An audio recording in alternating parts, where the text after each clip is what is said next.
Magandang umaga po sa ating lahat mga kabayan. Yes, napakaganda sa umagang ito dahil may bago na naman tayong gagawin ngayon mga kabayan. May project na naman tayo. Walang iba kundi yung bahay kubo. Simple by, hindi kalakihan, hindi kaliitan. Ang importante merong masisilungan si Kuya Uming. Yes po mga kabayan, mag-start na po tayo today. Dahil sinundo na po natin yung ating mga karpentero kahapon, no? At nandyan na nga po si Kuya Joel and Kuya Ted po mga kabayan. Dahil umpisahan na ngayon agad-agad yung bahay kubo ni Kuya Uming po mga kabayan. Unahan ko na po kayo. Pagpasensyahan nyo po yung aming bahay kubo dito kay Kuya Uming po mga kababayan. Ang importante ay meron siyang matitirahan, masisilungan na hindi na po siya mabasa. At siguraduhin ko po mga kababayan na malayo ito sa dati niyang tinirahan. Kaya tara mga kababayan, punta na po natin ang area kung saan itatayo natin yung bahay kubo ni Kuya Uming. Yes, salamat po talaga kay Nana Yolanda and Tatay Glenn sa space na gagawin, no, sa lupa na pinahiram na pwedeng tayuan ng bahay at titirahan ni Kuya Uming. O bakit may ano na? May liting, ay ang tawag nito? May guide na? Oh, so ayan po mga kabayan, talagang hinanda ni Tatay Glenn or may-ari ng lupa mga kabayan, no? Nilagyan pa talaga nila ng guide, no? Nilagyan nila ng guide po mga kababayan, no? Tapos nilinis pa po nila. Salamat po talaga sa pagmamahal din sa inyong kabutihan ng iyong puso mga kababayan. See, pagdating namin may nakalagay na guide, tapos nilinis na mga kabay, niwalisan pa. So ibig sabihin, ito yung space kung saan na pwede po tayong maglagay sa bahay kubo ni Kuya Uming po mga kabayan. Okay na po to. Malaki na po ito mga kabayan, no? Malaki na ito, malaki ng space ito mga kabayan. Hindi naman kailangan ni Kuya Uming ng malaking bungang bahay kubo mga kababayan. Kahit ganito kalaki, no? Kahit ganito ay maluwang na po sa kanya. So ayan po, may hukay pa nga dito mga kababayan, no? Sinubukan siguro ni Tatay Glenn, no, kung kayang hukayin kasi mabato ito, no, mabato mga kababayan. Kaya sinubukan ngayon hukayin. So Kuya Ted, ibig sabihin ito lang yung space na tayuan natin, no? So ang gagawin dito namin mga kababayan, kasi nakita nyo po yung part doon. Nakita nyo po yung part doon mga kababayan, tubig. So daanan po ng tubig yan kasi may mga kangkungan dyan, may palayan dyan. Kumbaga para siyang irigasyon, no? Daluyan ng tubig. Kaya ngayon, ang gagawin po natin, mataas ang puting dito mga kababayan. Taasan natin yung puting, no? Na yung bahay ay malibel dito sa bypass kasi ito mga kababayan eh. Malibel dito sa kalsada. Kaya kailangan puting tayo magkabilaan. Siyempre may sahig pa din, no, para hindi abutin. At sabi naman ni Tatay Glenn po mga kabayan at saka ni Nana Yolanda, sa tagal ng panahon, ilang bagyo na ang dumaan at ilang dekada na po ay minsan hindi pa ito binaha. Kaya wala tayong pangamba, no, o wag tayong mag-worried na may tubig diyan sa likuran sa bahay ni Kuya Uming kasi hindi po talaga daw yan lumalaki ng sobra-sobra o bonggang-bongga katulad dito mga kabayan. Kaya ang gagawin po natin para lang sigurado tayo, no, i-anticipate na natin, hala sige, oo, ay taasan na lang po natin yung puting o i-level natin dito sa kubo, sa lupa na dito nakatira or kubo ng may-ari. I-level po natin yung lupa dyan. Ito yung guide natin. Tingnan natin kung ano yan. Kulang G's? Ay kung 8-8 natin. O si 8 na lang. Sana yung 8 dyan? 8-8 na. Oo. Para malapad dito rin sa 8-8 paano? Ganon, hawa kamay. Ganon, ganon daw. Ganyan kuya. Tayo. Ano ba yan? Ba't hindi ka magkasakit? Pero pag sa gabi, hawa ka sa tuhod mo. Tayo'y mag... Ano ba yan? Kunwari pang di magkakasakit, pero pag sa gabi, halas! O ilang ano yon? Ilang ano, yero yung 8-8? Para malapad dito sa side niya. Hindi, ilang piraso? Lima. Para maganda malapad dito. 5. So 5-12. Mga kabayan, ang bilis kasi pagdating namin, nabawasan na ng Dalawa yung simento mo. kumbaga nalinisan na ng konti po mga kabayan. So ngayon, itong side, yung mga sanga-sanga lang naman po, hindi naman po namin ginalaw yung mismong kawayan po mga kababayan. Yung mga sanga-sanga lang para hindi po magiging sagabal sa pagpagawa, no, nila ni Kuya Joel and Kuya Ted. Kaya itong sanga lang ang pinatanggal namin. Baka mamaya kasi, no, tirahan din ng ahas, no, kasi may mga nakasabit-sabit diyan ng mga sanga mga kababayan. Kaya kailangan linisin natin, no, iganyan natin. Huwag lang natin alisin yung kawayan at saka yung mga malalaking kahoy na hindi naman matatamaan sa kubo, wag alisin. Yung matatamaan lang po sa kubo, yun lang po yung alisin natin ng konti. Sana natin pala to. Oh, ano muna tayo? Puting muna. Tapos patuyuin. Wag natin patungan kaagad ng ano. Dito sa ano, kamay. Hindi yung pagporma natin. Bibili ng plywood. Plywood, sige pwede rin. Oo, At saka pang dito, ganyan. Oo. Bili ng plywood muna pang porma. Yung makapal, manipis na. So, pwede na rin. Lalagyan naman ni Kuya Tid ng ano yun eh. Ng 2x2. Yung sakto lang, wag naman masyadong manipis. Dalawang semento, buhangin. Ito isa ako daw. Mitin dito.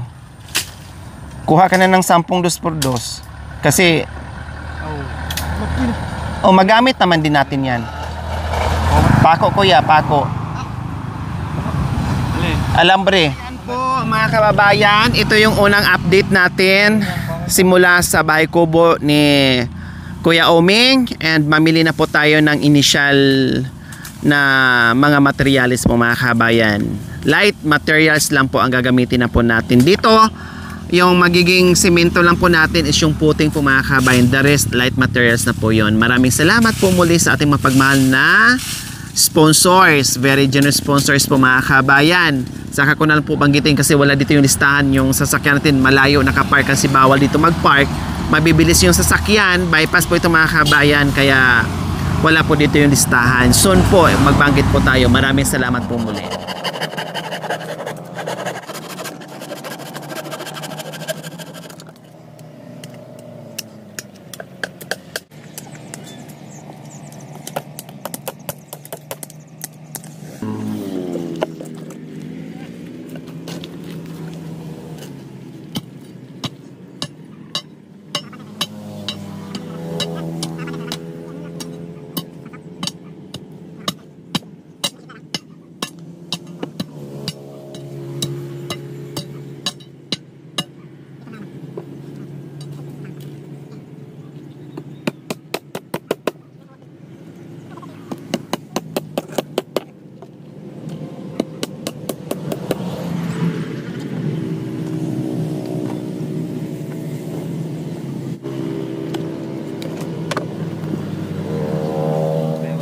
Kuya Oming, pahirapan yung paghuhukay kasi matitigas yung mga semento, yung sobra sa ginawa dito ng bypass. Ayan po, yan, dyan po kami nagubutas.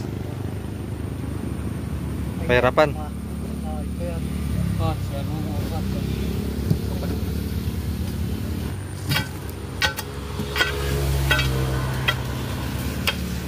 Kulang pa na eh, kulang pa konti. Adjust na.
So time check po mga ka-MJ, 6 PM na po.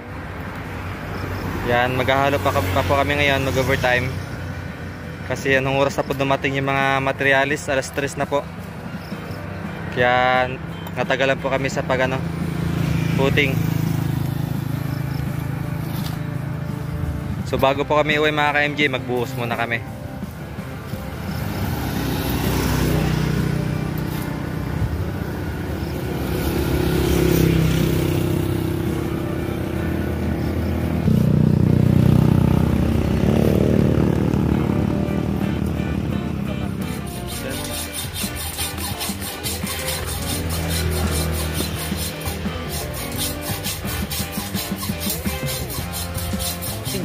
Gan ay nakali.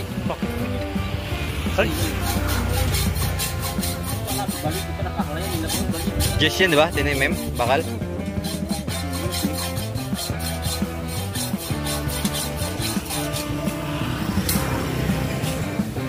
Sausin ko tapos.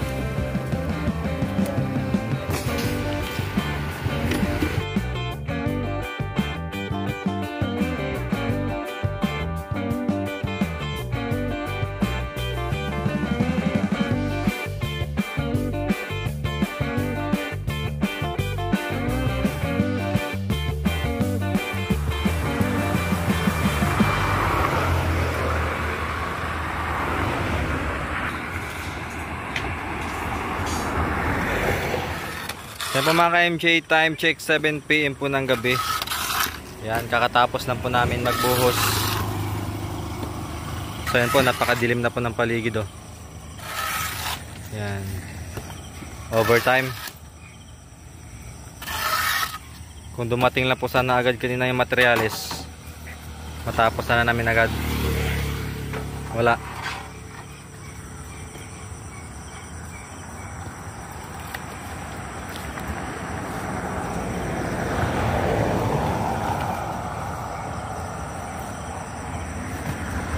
Merinda muna tayo. Merinda muna tayo. Merinda. Yung baso natin, oh. Yan, sa akin yung kited.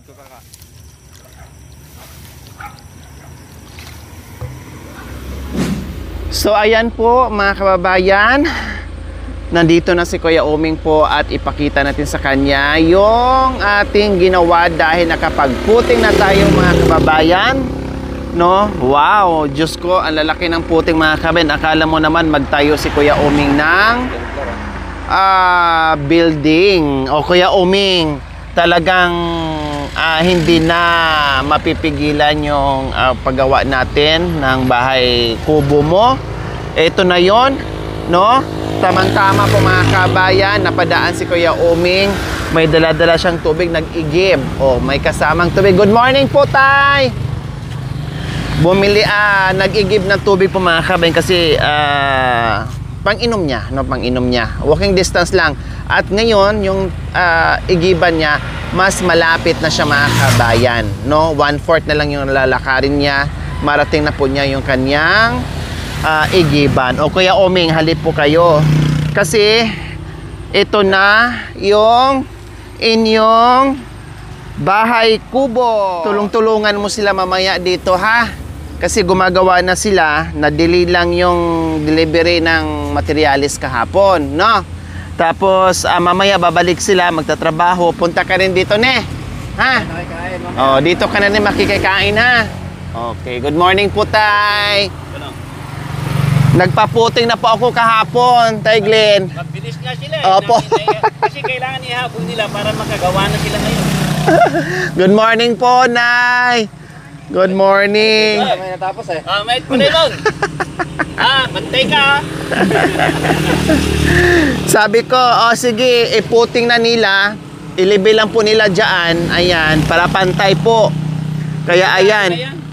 Opo, hindi na po yan maano, hindi na po yan maabot ng tubig. Malaking ano na yan, malaking tubig. Opo, pag sobrang ng laki ng tubig, hindi na. Tubig lang sa baba, pero hindi na Kahit bumaha ay kahit bumagyo or umulan po, no? Oh, so hindi po siya makakabain. Ba, ano na lang, wag masyadong mataas yung ano niya. Opo. Para hindi ng hangin. Tama, opo. Yung sakto lang. Yung No. no. lang, lampas tao lang ng konti, mga 7 feet. Opo. Nakaano naman siya. Marami namang mga kahoy dyan. Kumbaga may naka, sa kanya, nakaharang. So, ayan po mga kabayan. Di Ah. ba, ganun man daw, hanggang sakto tayo. Excited ka na ba sa bagong bahay mo, Kuya Omeng? Ha? Oh. Sabi ko, tapos, pili na lang kayo ng welding extension at bigyan ko siya ng ilaw. Opo, opo. Hindi na yung solar. Para Opo. Makagamit si Kuya Omi ng ilaw po. Yung saksakan ganyan, hindi yung pahila. Opo, Kasi yung... madaling masira yung pahila Opo, opo. Sige po, Tay Glenn. Mga bombilya na yun. Para magtatayo tayo ng building Ang lalaki ng poste. Parang building yung itatayo natin. Nibil pa Opo. So ayan po mga kabay, no, akala mo talaga building itatayo namin, may libil-libil pang nalalaman, no. Oh, para pantay, no. Tapos hindi lang masyadong mataas, sabi ni Tatay Glenn, para sa hangin safe siya, no, kasi syempre nandito tayo sa bukid mga kabayan. Opo, yung pag ganyan lang, paslanting na po yung yero dito. Pasimple lang, simpleng ano lang talaga, as in, simpleng kubo lang, no, yung gagawin natin. So, Matangkad pa siya. opo. Halos kasing tangkad ko ata si Kuya Oming Kaya sabi ko, saktong-sakto lang sa kanya talaga mga kabayan. Pero malaki na to para sa kanya. Talo na yung mga nandyan Okay. Sabi ni Tatay Glenn, maganda rin yung bahay, talo niya yung iba dyan. Pero pinakamaganda sana doon kung hindi Opo. Opo. Makapag sana siya doon, Tatay Glenn, kaya lang. Mas presko doon Opo. Okay lang po. At least malapit lang. Tatay Glenn. At malapit po siya sa Igiban. Malapit-lapit na po siya sa Igiban. Ano ba? Yung pag-igib niya ng tubig, hindi, madagdagan na lang yung galon niya sana. Opo. Dadagdagan ko po yung ano niya. Meron siya dapat imbakan ng mga tubig Kahit niya. yung mga ano lang, yung mga tigpa 5 pesos, yung mga Opo. pinagdagan ng mineral. Opo, pang refill para mas maganda yung kanyang Pinanal kayo yun, nakaitid. Ba't di ko mahanap yung ano nila? Meron po, may sticker ka dyan. Ano niya sa black? Lori Aquino Talita po. Siya meron. Ako wala. Bigyan mo ng sticker bigyan mo si nanay ng sticker mamaya, ha? Ay, ganyan pala. Yung ano, kahit may 4 lang siya na ganyan, na galon. Opo, bibilang po namin siya ng galon, Tay, para meron siyang igiban. Ibaka na lang yan, ibaka. Ang dami palang buhangin. Wala, hindi ko nagagasta rin yung tubig ko Sayang. Pati kuryente. Opo. Kilowatt. Hindi nauubos yung minimum po. Bali mamay, order na ng materialis, pagbayapot na. At saka ang dami palang ang dami palang buhangin. So ayan po mga kababayan, maraming salamat po talaga sa ating mapagmahal and very generous sponsors po. Naumpisaan na po natin yung bahay kubo ni Kuya Oming po mga kababayan. So syempre, magpapasalamat po tayo, no, Ma'am Carol E. Dizon and friends from Pasadena, California, 20,000. No, loving sponsor from Canada, 5,000. Ma'am Nelsie Flores Bostonira from Wasaga Beach, Ontario, Canada, 4,142. From Atides, 5,000.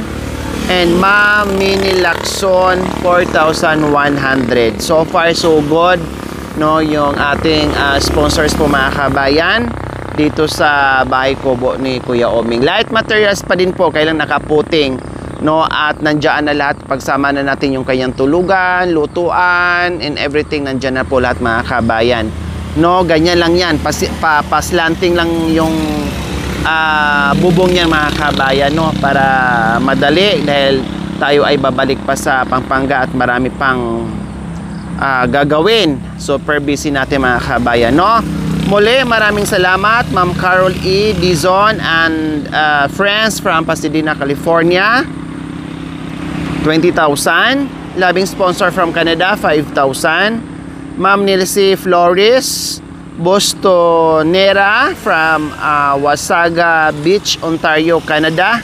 From Ate Des, 5,000. Ma'am Minnie Lacson, 4,100. So maraming salamat po. And abangan nyo po dahil first day o first update po sa ating bahay kubo para kay Kuya Uming. Maraming salamat. O Kuya Uming, masaya po sa bahay ngayon. Madali lang yan. So okay po mga kabayan, no? Thank you for watching. Don't forget to like, share, and subscribe.